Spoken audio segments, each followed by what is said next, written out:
Bo, super excited to be talking to you. First thing I want to get into is your start in the business. You crushed it right out of the gate, and that is very unusual. Can you give us the tactics that you use to do that? And then not only that, what was your mindset to keep you motivated to hit those numbers? Yeah, it's a good question. I appreciate you having me on, Joe. This is my favorite thing to talk about. As Phil Dunphy says on Modern Family, I'm here to talk about residential real estate, my one true love. So hopefully my wife doesn't tune in. She doesn't normally listen to my podcast, so we should be safe there. Yeah, Yeah. so I think the biggest advantage that I had in this industry is I was raised around it. When I was born, my dad was bagging groceries at a local grocery store, night shift manager, feeling pretty good about himself. And then my grandma got him into title and he parlayed that into residential real estate, running a brokerage, running a team, and then eventually opened up the number one home builder here in Utah. So for me, I think this is where, let's just call it like it is, Joe. I'm a Nepo baby. There you go. I mean, since I was a young kid, I've been in brokerages. I don't really know anything else. I tried to go to school 3 different times, failed all 3 times after about a week and a half. So don't have any degrees to fall back onto. I mean, this is it for me. And so I think that's probably, if you want to get into the mindset and the motivation, we talk about burning the boats all the time. And as cliche as that could be to say, for me, I don't have any other boats to burn. So for You me, didn't even arrive on a boat. hey, that's what I'm saying. So for me, I don't have a choice. This is what I think LeBron James was built in a lab somewhere to play basketball. He's 6'8", he's 250 with a 40-inch vertical and can run faster than both of us. Yeah. I feel like my biggest advantage is that I don't want to say built in a lab. That's a little much, but this is what I was always supposed to be doing. But yeah, it's your DNA for sure. It is. So I started off, I was in mortgage lending for 3 years. I started right at the age of 21, 2 days after I turned 21. Did that for about 3 years and then went and joined the builder that my dad runs. And quickly, right out the gate, my first 7 months, I sold 58 homes. Wow, that's outstanding. So That's unusual. yeah, and then my next year hit 60, then 75, then I jumped all the way up to 204 sides in 2020. Did you know that was exceptional, or do you just think that's the way it is supposed to be? I think I can acknowledge both sides of it if I'm being honest. I think I can sit back and be like, hey, selling a house every 36 hours for a year straight is crazy to everybody outside of my head. But inside, I would say that this is what was expected of me. These are the expectations I had for myself since I can remember what I wanted to do with my life. Right, right. So a little bit of both, I would say. Yeah. So that many transactions every 36 hours, you got something closing. This is a great number. That's cool math that you did on that one. I like it. I broke it down at the end of the year because it didn't feel real when I was sitting there sending in my last contract. I bet. Did you have a life outside of real estate? No, absolutely no. I made this, I don't even want to call it a joke, Joe, because it's an unfortunate reality. I've spent more time with my kids in the last month than I did in the entire year of 2020. And so it was, I think it was something I had to do to convince myself that I was really good at this. It was a time in my life that I am grateful for, but what I'm building now, I'm doing differently. All right, cool. So at that point you were solo, correct? Solo agent? Yeah, I would say I was on a team. Like everyone looks at these builders as like these anomalies within the real estate world. And I would say what I was on a real estate team that invested a bunch in resources, in marketing, in lead generation, in systems for me. And I think being able to plug into those systems, I think I had all the skill and talent that a 24-year-old agent could ever want. I had the hustle, I had the drive, but without those systems, and I'm sure we're going to get into this, but that's why I'm such a proponent for the team model. I mean, it was there's no way for my success to take place like that, I think, if I was a solo agent. We might get into this challenge later, like you do want to get into the teams. I will contest that a solo agent, to be successful, has a team. They are a team. They're not sitting there out there by themselves. There's no way that you can be as successful as some of these solo agents are without having a team around them. So yeah, and I think it's important to understand too, because I think where the team model makes so much sense is the company that I was with then, the company I'm with now, allowed me to build a mini team within my team. So I wasn't allowed to outsource any showings. The builder that I was representing said, we hired you. We didn't hire some jackass showing assistant that you pay $50 to go and open a door. I had my own, I called her a buyer butler. You got to think I had 168 deals under contract at one point, just at the same time in escrow. And so I had an assistant, I would say, that was just dedicated to handling any incoming I mean, you gotta think about the amount of paperwork. If you're Right. averaging five addendums on one contract, I mean, we're talking about 600-700 addendums going out over the course of a year. And so hiring somebody there, and then so I mean, my payroll was very close to somewhere between 70 to $100,000 a year just to keep my. So I definitely had a mini team, and that's where once again, my argument to anybody that's saying, "Hey, I'm a solo agent, I have my own team," dude. If you can figure out where to do that within a team, I think what happened is I had my own marketing budget, and when you combine that with the teams that I was on, their marketing budget and their resources, that's how you get to 200 transactions in a year. Yeah, and the reality behind being on a team or being solo is the agent's paying for it one way or the other, They do. right? They do. And solo agent, do you wanna figure it out yourself and pay the money, or do you wanna pay the money and have somebody else figure it out for you? And Well, just it's not only the money. I mean, that's what I mean. If you're trying to do 40 transactions a year, you're going to have a business that is fine tuned. yeah, And so you can either build those out from scratch and go to 20 deals a year, build those systems, and then tear it all down when you want to hit 30 the next year. Or you can step into like our team is built to sell 15 to 1700 homes this year. You could come in and be 30 to 50 of that, and the systems don't have to change if you want to go to 60 the next year. okay, let's back up. You're now with the Perry Group. Yes, sir. Tell me about that. How'd that happen? Give us the Yeah. transition. So, like I said, that 2020 year, you hit it right on the head. Did I have a life outside of real estate? I really didn't. And I don't think when I was in the moment, I didn't understand the burnout and the fatigue that was taking place. And so, about a year after that, my wife was bringing in a buyer to us. I was going to represent the seller, make about 3%. She was going to represent the buyer, make 3%. It was a perfect transaction for us. And we sent the contract off to the buyer. And she looked at me and she said, "I feel like you don't even care." And I was like, my favorite part of the business, Joe, as I'm sure that you can attest to, was always that let's send the offer. Right. That was the shot in the arm. That was the heroin. That was the drug that kept this thing going. And at that point, it kind of started to unwind that like I'm over this, which is Right. a scary spot to find yourself when you. I mean, at that point, my GCI would hover somewhere around $400,000 to $600,000 a year, working 20 to 30 hours a week. I was 29, 30 years old, just thinking, hey, I can do this for the rest of my life if I really need to. And then I realized if I am not having fun, Here you go. I need to do something different. And so I quit about a year later. It took me to get the courage to go. And then I just looked around. That was the first time I would say since prior to starting mortgage lending that I had actually, do I not want to be in the industry? I got hit up by a couple of solar companies that wanted me to take their product directly to builders for them since I had that background. When you say quit, boo, you mean quit, done, just self-unemployed, complete. Okay. Yeah, and it was super important because you got to think this is my dad's company. So this is the company. My dad and I still have a great relationship, had a great relationship, have a great relationship. But I didn't want to have what I was doing next already lined up because I felt like I was cheating. Right.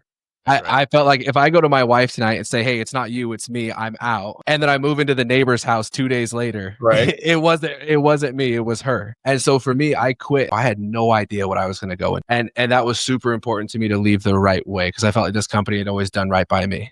And you had a family at that point, 4 kids, and you just quit. I quit. What was that conversation like with your wife? It was over the course of a year. Like I would honestly say it started that day. I still remember sitting in the model home. I get chills talking about it when she looked at me and said, "I feel like you don't even care." And it was like the first time, you know how there's people in your life that can call you on your stuff. Yeah. If anybody else had said that, I'd be like, "Shut up." Like I'm still the guy. I still got the fire. I still got the juice. And the reality is that she's somebody that could call me on my stuff. So I would say it was over the course of a year. And I mean, by month 11, she was telling me just to piss or get off the pot. She was telling me to shut up, like stop talking about it if you're not going to do it. Right. And so I finally got the courage to do it. And I'm going to get emotional talking about it because this girl is ride or die with me, Joe. But I woke up the next morning. I left. I didn't even know where I was going, right? I had quit. I didn't have a job. I was just got in my truck and was like, I need to go drive around and do something today. And I got a text from her and said, "I hope you have the best day ever." Nice. And so I took, I would say, about a 2 or 3 month sabbatical. I finally learned how to play golf. I checked some stuff off my bucket list. I Nice. spent some good time with my kids. And then I started looking around and say, okay, what does version 2.0 look like? And so because of my previous job, I was very intimate's not the right word, but I was very, very knowledgeable on what every brokerage and every team in the state of Utah was offering. I knew exactly how much they were paying. I knew what leads they were providing. I knew how their systems were set up. I knew how the cookie crumbled with every team and brokerage in the state. And I looked around and I just felt like this was a place because ultimately I decided I'm going to get back into production. I wanted to get back into production from a different angle. I wanted to go and represent smaller builders here in the state of Utah. If you look at New York City, you got Ryan Serhant. He's the dude that If you have a new development, that's the guy you call. And I wanted to become that in the state of Utah. In Utah, you can look and say, okay, there's your luxury agents, there's your first time home buyer agents, there's your listing agents. But for some reason, no one's ever been able to corner the market. And new construction makes up about 40 to 50% of the inventory that I have to sell in my current county. And so I joined the Perry Group with that ambition of going and kind of stealing all of these builders and bringing them in-house to the Perry Group to be represented. And then I was on the Perry Group for about a month or so. And then the team owner, who's a dear friend, Michael, called, or he said, hey, can you come sit down with me? And that was kind of the first time. It was about September, October of 2024. We started talking about what would it look like to open up the first additional office for the Perry Group. Okay. And so that's how Team Lead Boo came to be. How close are the two offices? Oh, we're about 45 minutes apart. Okay. Yeah, so they're in downtown Salt Lake, and we are, about 45 minutes south. And is that its own market, or is there a crossover? There's some crossover towards the border. So I think Utah is very different than a lot of these bigger states that I've been to, the Texases, the Colorados, the California, where you have major markets that are really spread out. In Utah, you have 2 or 3 really big markets, but they're very close. Okay. So much so that if you are not from here and you're just driving, it feels like you're just in one continuous city, when the reality is you're crossing different zip codes every freeway exit. And so, especially because of the religious lifestyle that exists here in Utah, Utah County falls into the predominant religion more than Salt Lake County does. So there is definitely some nuance. There's definitely you almost feel like you're in a little bit more of a time capsule in the county that I'm in. It feels like old Utah, and Salt Lake County kind of feels like newer Utah, I would say. Now, did you have to shift the way you operated with the managed agents and the clients? It's a really good question. I didn't have to shift a ton because I had been selling in Utah County. I'm a Utah County boy, born and raised. I don't live the same life that a lot of them do, but I have been able to kind of bridge the gap because I'm very familiar with how people operate in this county because I grew up here. I'm from here. I've sold in both Salt Lake and Utah County. And so I think it made a lot of sense for me to kind of take that role over and bridge the two. Nice. So we're what, 6-7 months into this new office? No, so I guess I got my dates wrong, Joe. That's my bad. This is 2023. So we started this office. Yeah, so that's my bad. We started this office going into January 2024. So we took 4 agents that were already in the Salt Lake County office that were living in our county. So we started with 4 agents. I think our first January, we sold 7 homes. So nice. It was a slow start. It was a slow start compared to what we were used to. And then what happened? And then it exploded. And then it went bananas. Utah, this county that I'm in is very archaic. I would say it's very old school. It does not. If you look at what Utah's market is, it's being approached, at least in my county, in a very mom and pop shop type of way. But if you look at our affordability, we're up there with San Francisco, we're up there with Denver, we're up there with Austin. Utah is very, very tricky to afford right now.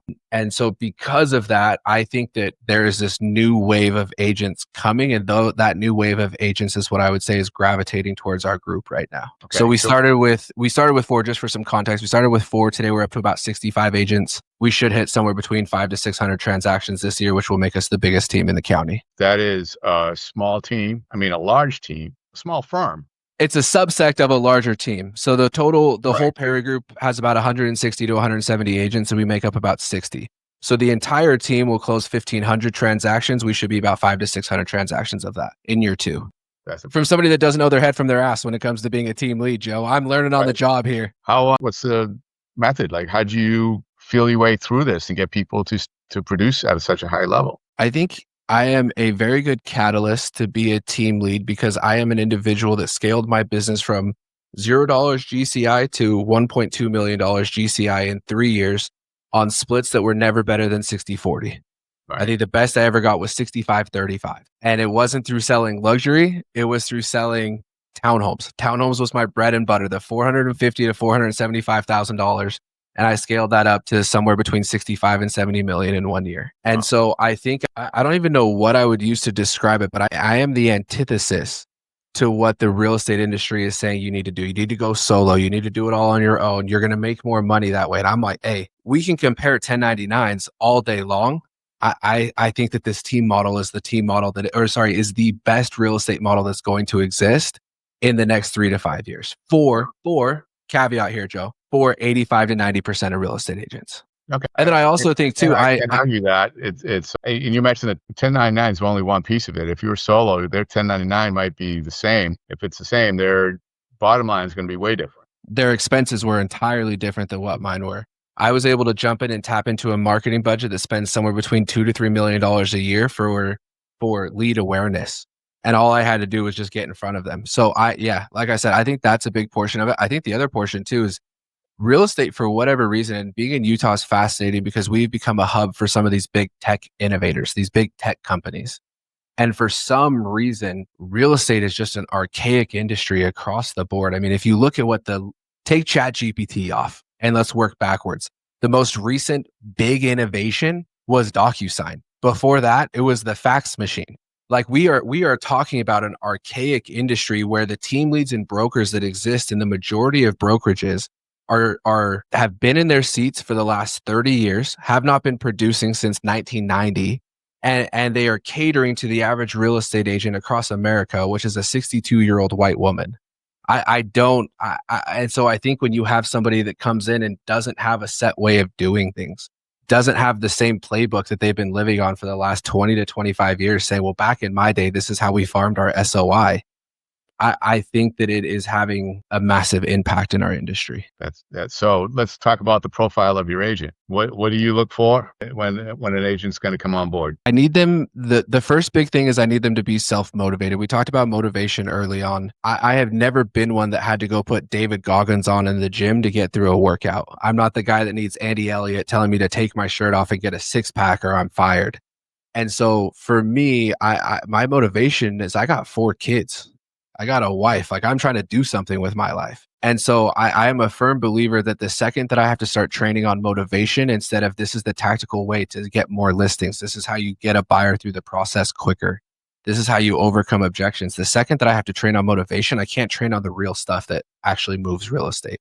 So first things first, I need you to have motivation. I need you to be self-motivated because we're not doing that here. How do you determine that? I implemented mandatory office hours from 10 o'clock to 2 o'clock.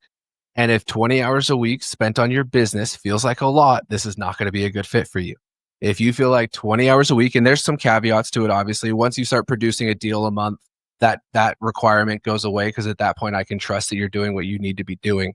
You don't sell 12 houses in a year without having a decently structured business. Sure. So those office hours, I think, have been the single greatest deterrent of bums that I think has existed. And so I will die on the hill. I've met with team leaders across the country and they ask the same thing. And I said, I just tell people 10 to 2. I'm not tracking it. I'm in here every day. So I have a pretty good idea of who's here and who's not. But if 10 to 2, 4 to 5 days a week seems excessive, you're going to hate me. You are going to hate me and you're going to hate this industry. And you are not one that is built for the long term, I would say. 10 to 2 for a job sounds pretty good to me. Hey, that's what I'm saying. That's what I'm saying. And it's very strategic hours. I still want to drive my kids to school every single morning. I want to have a morning routine. Come in here from 10 to 2. You should be doing one of 2 things, following up or prospecting. If you have nobody to follow up with, then what should you be doing for 4 hours? You should be prospecting until you have somebody to follow up with.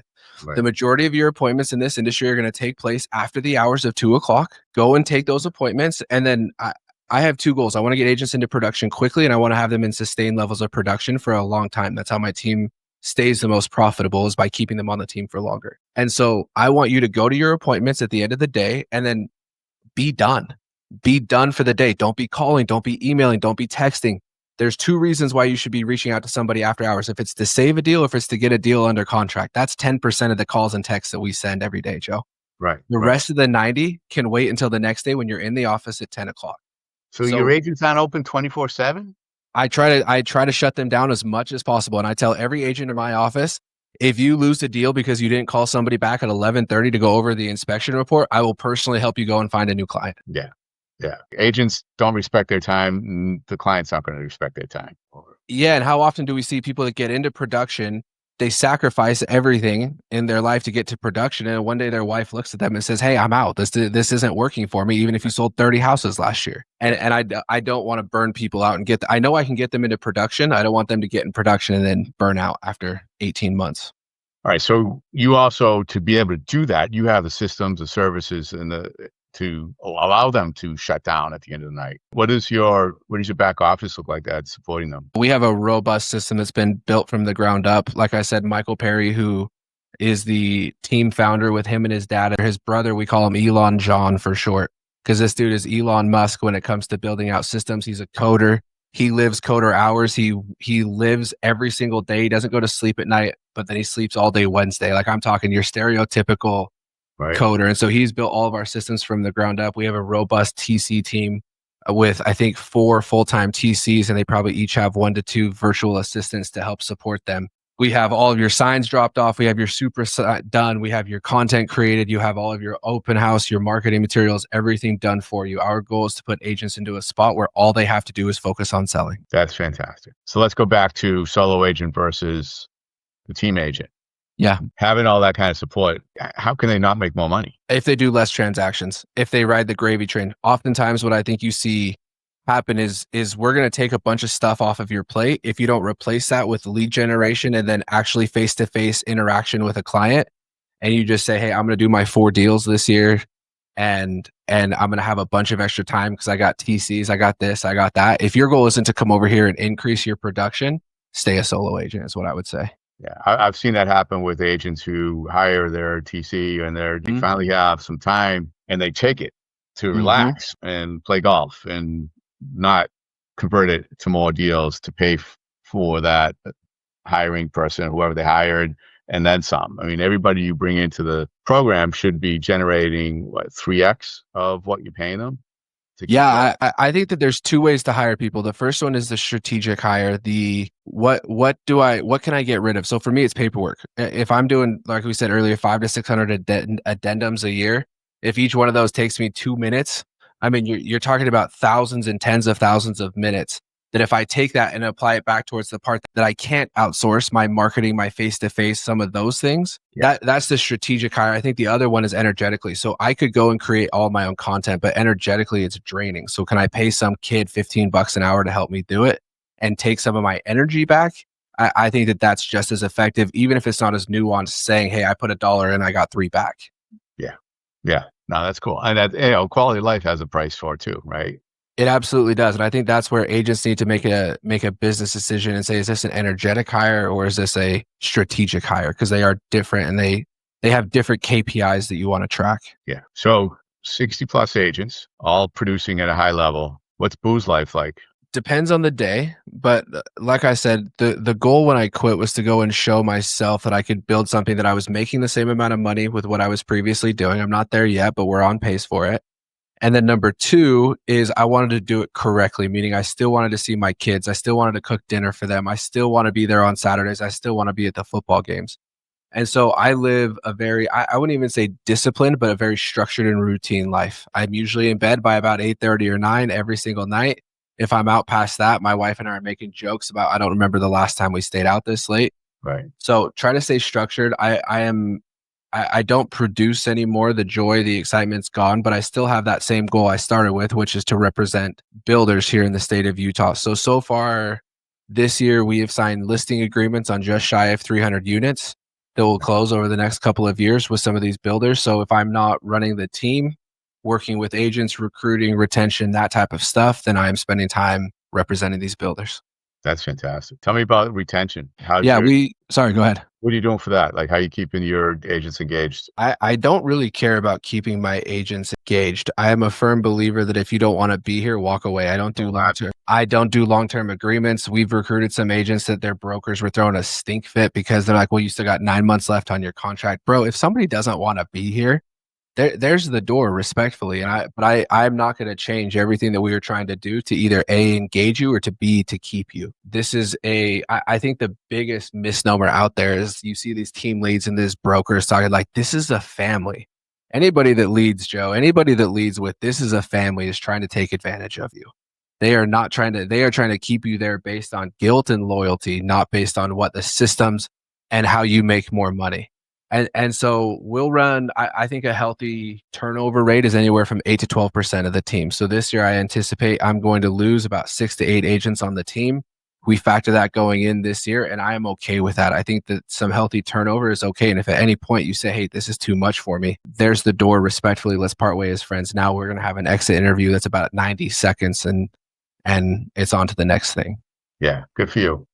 And that probably, I hope none of my agents listen to this and be like, that dude's a jackass. That dude's callous. Because it's not a callous thing by any means, but I think where so many brokerages go wrong, if you pull their numbers, which I have a couple of times, at least here in the state, you see brokerages that have 350 agents, and you see how many agents are producing 5 deals or more a year, and it's like 9. It's 11 agents. I'm not just looking to fill seats and then charge a monthly fee to make my nut every single month. I'm not going to charge you $50 for a desk fee. I'm not going to charge you 10 cents a copy. So for me, letting people, encouraging to step up and step out is not a bad thing. Ring the bell whenever you're ready. You don't want them spreading their misery. You just go be happy. Yeah. Right. Yeah. And if this isn't it for you, if you want to go and sell 3 deals a year and get a pat on the back because you're in the top 20% of your brokerage, our average agent did 8.5 transactions last year. Like, you are never going to feel those warm fuzzies here if you're doing 2 or 3 deals a year. And there's 2 choices. I can either be okay with them leaving because of that, or I have to change my business model for that. And I'm not going to do the latter. Are you bringing in brand new agents and training them all the way? I love brand new agents. I love brand new agents because they don't come in with any of the stupid misconceptions that a lot of these experienced 25-year-old agents. I'll be the first to admit, Joe, I'm sure people are sitting here thinking, man, this dude has a bad attitude on a lot of stuff. This is probably the one I have the worst attitude on. Because the amount of agents that I have had saying, well, I've been in this industry for 30 years. Listen, I looked up your numbers. You have been in this industry for 30 years, but you've done 3 years worth of business. So don't talk to me like you're this big hot shot because of how long you've been doing this. I love a new agent that comes in and doesn't have this. The average agent in Utah, I don't know, you're where? Remind me where you're located. I'm in North Carolina. In North Carolina, do you know how many deals the average real estate agent did last year in North Carolina? It's somewhere around 1.5, 2. Yeah, in Utah, it was 2.3. It was 2.3. So if I can go and get some new 24-year-old kid off the street that comes in and says, okay, 8 is where I have to get to at least be average here, I'm going to shoot for 13, 14, 15. I can work with that energy. Yeah. I can't work with the energy that says, well, back in my day, this is how we generated 3 deals a year. We send a fridge magnet with the Utah Utes football schedule on it. That's the move. You're laughing because you know you've seen them. It's a recipe. It's a recipe that you've never cooked before. And you're just hoping that if somebody sees that picture at the bottom of the fridge magnet, that you're going to be good and you're their agent going forward. Yeah, I used to love sitting in front of signing somebody's listing agreement and someone else's pictures on the magnet. Yeah, like my favorite call. We had an agent in here the other day that got their buyer called them and said, hey, we just got a mailer from a different agent that says, hey, are you ready to sell your house? And we realized we are. We called you.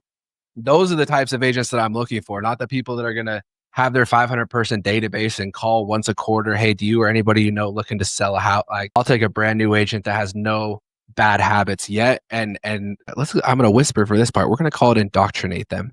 And they're not going to know that, hey, 2 deals a year, 3 deals a year at another brokerage is a ton. It's a good warm up couple of months for you here. Right. Nice. So you bring an inventory in with these new construction. Is there any other lead generation that you're doing for the agents? Yeah. So we are the largest spender. This is probably going to get me blacklisted from any of the agents listening. We are the number 1 spender on Zillow nationally for leads for our agents every single year. So we are Zillow's largest account that exists in, for sure, the United States, and I'm going to just assume the world. Wow. Is that sheer size, you think? I mean, how many 160-person teams are out there? There's a bunch. There's a couple. There's brokerages that buy Zillow leads. We invest anywhere from $2 to $3 million a year for our agents' phones to ring. It's that your ROI is solid. Yeah, we're the top converting team at Zillow. Nice. So if we didn't convert like we do, then yes, it would not be a winning business proposition. But because we approach our training and hire the right agents, our slogan is where talent meets opportunity. We're going to give you every opportunity that you can. If you bring in the talent, we got you. And I that's part of why I wanted to join the Perry Group before I knew I was going to be running an office, is because I looked around, I didn't see another team, another brokerage that was investing that amount of money back into their team or back into their brokerage. And so for me, like I said earlier, I did an audit. I said, what made me great at the last spot that I was at? It's It's because I tapped into a system that had a $2 to $3 million a year marketing budget to help their agents' phones ring. Yeah. And that's where I think if you look at the amount of leverage that we have as a team, no solo agent can even touch it. No. I'm sure you've done this. Can you break down? Yeah, you're talking about GCI. Can you break down the how it works for an agent on team versus financially versus an agent that's solo? Yeah. So if you're solo, it's a good question. If you're solo, you're generally going to have one split to the brokerage. So here at Real Broker, we do still have that split. It's $6,000. They take 15% up until you cap at $6,000. Okay. Now, this is where if you're on a team, you're going to have a second split. So we have a tiered system that resets every 12 months on the team generated deals. So if you're sitting my model home or if you're taking a Zillow call, you're going to get paid anywhere from 40-60 up to 60-40. If you generate the deal, then we pay almost double because we don't have any of that upfront cost. So our SOI splits range anywhere from 70-30 up to 90-10. Yeah. And so that's where if you're a top producer, I have a couple of agents in this office that'll do 40 to 60 transactions this year. The majority of those deals are going to be done at 90-10. You cannot on your own pay for the systems that we offer for 10% of your commission. And they get the full service. They still, even if it's 90-10, they're getting the TC, they're getting the science in the ground, they're getting all the services that the 40 content creators on staff, brand awareness. I mean, client appreciation events. We have a AAA ball club here. We're doing a bees night where we're going to probably spend anywhere from $80,000 to $150,000 on 5,000 to 6,000 tickets and dinner for all of these people. And all you do is just invite your clients. Wow, that's impressive. Massive. The numbers are huge. Massive. And that's, I think the tricky part with teams is that team in real estate can be you and me having too many leads. So we get a buyer's agent. Yeah. We get a showing assistant to help us with some showings. If that's a team, I don't know how you class this is a business. This is an organization. This is a profit-driven business that views themselves as a servicing operations system for agents. That's how we view ourselves. We, as a team, the Perry Group, the entity of the Perry Group views each agent as our client. And we want to maximize what they do for their clients. Fantastic. I think I read something, you can tell me if I'm wrong, about you allowing your individual agents to brand themselves. Oh, it's not even that I allow it. I encourage it. Okay. Like I said earlier, this is where I think some of the old school, new school thinking is starting to hit. I've been told by a bunch of brokers that I don't know what the hell I'm doing. I've only been doing this for a year and that it's going to lead to turnover on my team. Well, so far that number's going down over the last 18 months and not going up.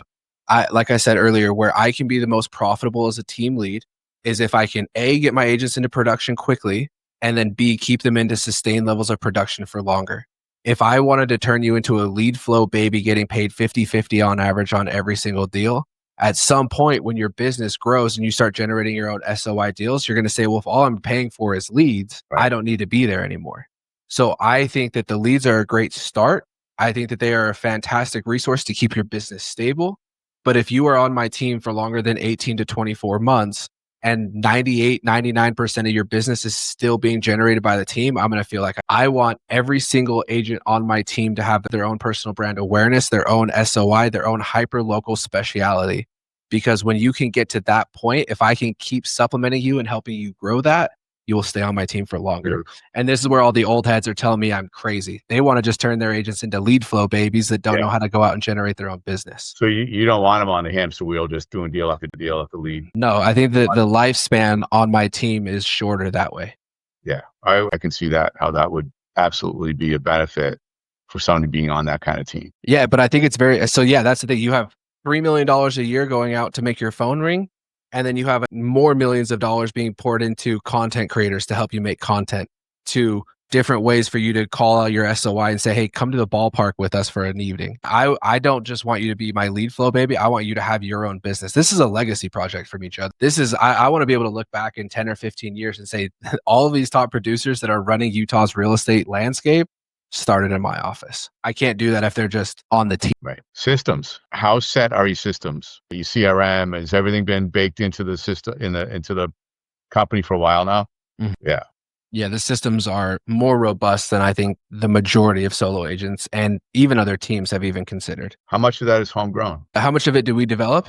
Yeah. About 50%, I would say. Wow. That's a huge advantage, having that in-house. and nobody can replicate it. That's the only way that like when we talk about the Zillow investment of multiple hundreds of thousands of dollars every single month, the only way that we can do it is if I can tell you what your 6-month projected is, what your 90-day projected is. I mean, our software that we have developed is the only reason that our Zillow bill is profitable. All right, so let's talk about the new agent coming into the business. A lot of them only see the split, right? What would you tell somebody if they're trying to evaluate a team, the team model, to join one? What should they be looking for? Yeah, that's right. Gotcha. Short and sweet. I said I like to try to be as concise with people as I possibly can. And the reality is, if I have to justify the splits to you and you don't see the benefit, once again, it's not going to be a good fit. And I'm not just trying to fill seats. Well, you have a lot more to offer than a lot of other teams. When it comes to branding, by law, it has to have the Perry team and Real on there somewhere, right? Are they at liberty with colors, with fonts, with the whole look, or they have to be structured into some kind of, model to make them all look somewhat similar? Yeah, we want brand continuity. If you're ever using the team's logos or anything like that, I don't want everybody going and making their own Perry Group logos for sure. But as far as their own brand, are they at liberty to really come up with, they have freedom to do what they want? Yeah, so like we have mini teams within our team. We have different little mini groups within this. And to me, that's best case scenario. That's exactly what I did at my previous firm that allowed me to go and sell 200 houses a year. You had the Edge team, and then you had Boo and his little mini team within the organization that had its own marketing budget, that had its own CRM, that had its own transaction coordinator, that had its own content creators, that had its own marketing division. Like, to me, that's where this is the most effective. Outstanding. Well, this has been awesome, Boo. For you viewers, please subscribe to this and comment down below. You have links to Boo and his company. Boo, if somebody wants to reach out to you, best way for them to reach? Instagram, for sure. Boo _Maddox. That's the best way for sure. All right. So you're in a way different position now than you probably ever thought of starting out. Knowing, what would you tell the 20-year-old, 21-year-old Boo about the business? Slow down to speed up. Slow down to speed up. And focus on the appropriate wins. I think that there's too many real estate agents in the national industry that track their good days based on if they had a closing or not, based on if they got to hold a key in front of the title company and take a picture with their clients and talk about another family service. So if you're doing that and the average agent sells 2 transactions a year, that means you got 2 good days in this job every year, and you got 363 days that you're just trying to grind it out. So track the right wins, track the appropriate wins, understand that it's what goes into the top of the funnel, not the natural byproduct of what comes out of the bottom. Outstanding. Boo, thanks again for coming on. Really appreciate your time. And for viewers out there, always be your best and have fun.